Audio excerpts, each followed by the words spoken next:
Christopher, some new changes coming to the Roval in October. You had a chance to go out and experience them right now in the passenger seat, but what were your takeaways from what you learned today?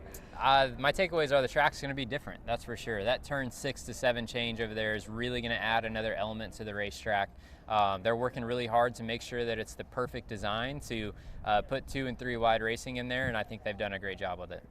You mentioned turn 7. I think a lot of us, at least that will be watching the race, are excited to see how that will pan out. How do you kind of envision that going come race day?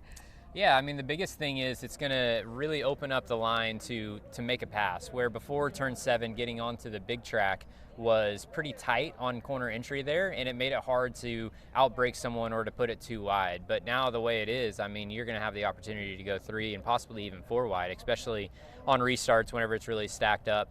Back behind us on the front stretch chicane, there's going to be a lot more braking into there, so it's going to be a slower chicane, which in turn I think should present more opportunity to pass. So this racetrack has always been an exciting one, especially as a cutoff race, and I think the changes are just going to add to that. You had Jeff Burton driving you around. I did. Did you think he was like really giving it his all? Like what were your takeaways from him driving on the Roval? It's so funny because I don't do much riding, but I watch people that ride with me, right? And whenever you're in the car, you're just driving down the highway one-handed, and he was doing the same thing. But I'm like, man, you are driving so hard, and I feel out of control. And he's like, oh, Right. I got this. So Right. It's definitely a different feeling being in the passenger seat, and I was hitting my brakes way before he was. I love that. You've won the Roval before, so when you reminisce on getting that win and punching your ticket to the next round of the playoffs in 2022, what comes to mind from your Roval win here?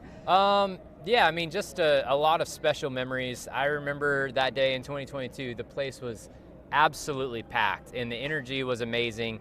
Even post-race, we went up to their suites up there, and everyone stayed around. Everyone was having a great time.